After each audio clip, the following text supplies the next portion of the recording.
Let's make this awesome together. Whatever you're aiming for, you're in the right place. Let's make it happen.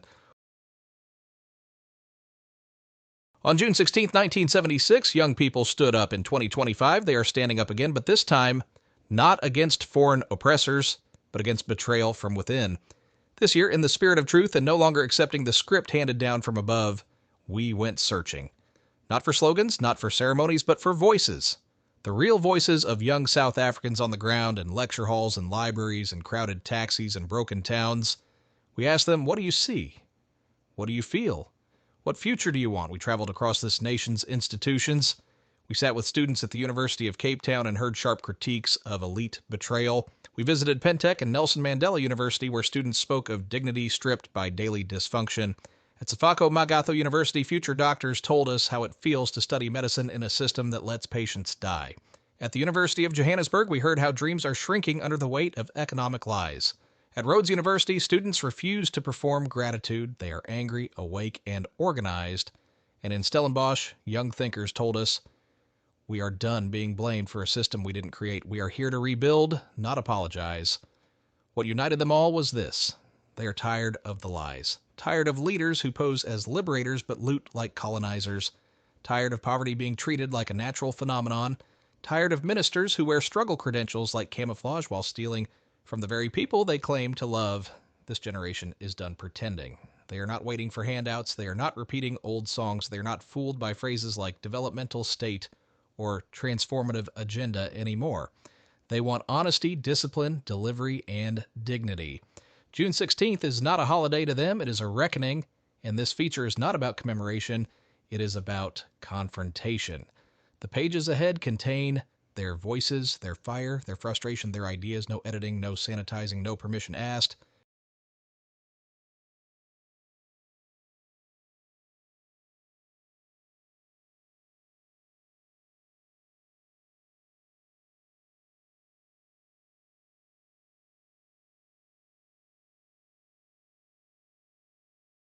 Enough. Stop beginning every document with apartheid. South Africa is trapped in a strange ritual. Every government white paper, policy draft, ministerial foreword, and strategic plan begins with a tired refrain. Due to the legacy of apartheid. As if no thought can be complete without dragging out that ghost. As if no action can be taken unless it is first wrapped in a paragraph of historical horror. This is not progress, it is paralysis by memory. We are not building a future, we are looping a lament. It has become a political crutch, a rhetorical escape hatch. Anytime government failure is too obvious to ignore, the fallback is predictable. Apartheid. No water in taps, apartheid. Collapsing schools, apartheid. Youth unemployment, apartheid. 3 decades of missed opportunity explained away by one enemy that hasn't ruled since 1994. But let's speak plainly. Apartheid is not responsible for the broken sewer pipes in 2025. It's not apartheid that hired incompetent cadres, looted billions, or collapsed Eskom. We can no longer afford to use apartheid as an incantation to protect mediocrity. Yes, apartheid was evil. Yes, it caused unimaginable damage. That is not in dispute. But the obsession with forever foregrounding it in every national conversation has dulled our imagination. It has made laziness excusable, corruption tolerable, and failure forgivable. That is not healing, it is self-sabotage. Consider this. Germany was bombed to the ground in the 1940s. By the 1960s, they had a booming economy. South Korea was among the poorest nations in the 1950s.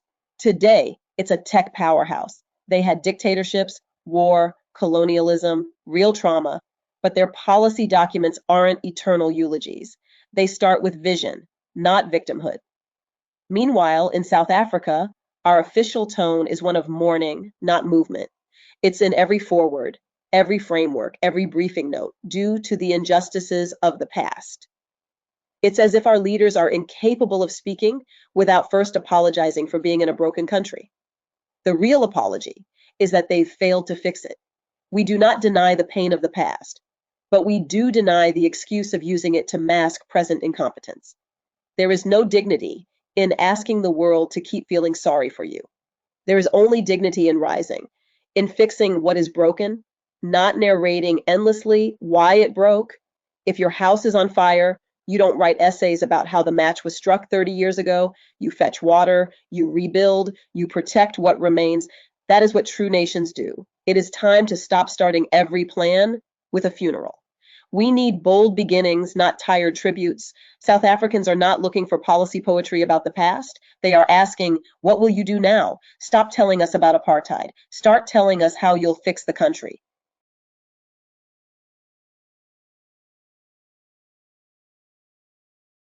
Infrastructure rot, hidden behind glossy slogans. Assassinations, silencing accountability. Tariff hikes punishing the already broken. Party loyalty elevated above competence, and an entrenched culture of looting, protected by politics, not punished by it. While elite ANC officials preach transformation at national forums, local municipalities have been allowed to rot into mafia-run fiefdoms. In some towns, the currency is fear. In others, it's patronage. In all, the cost is paid in human suffering.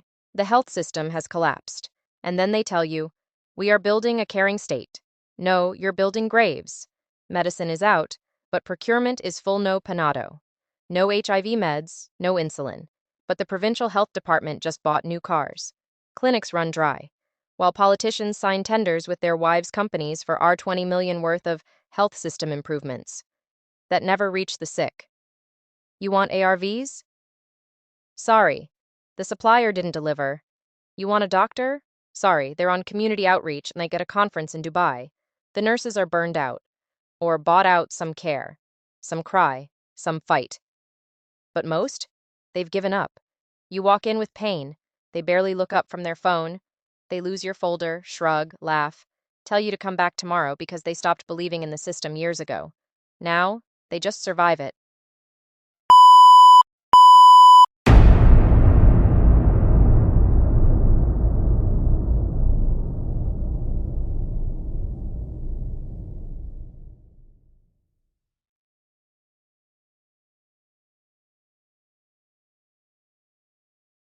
How It Happened by Stealth and Feigning Love.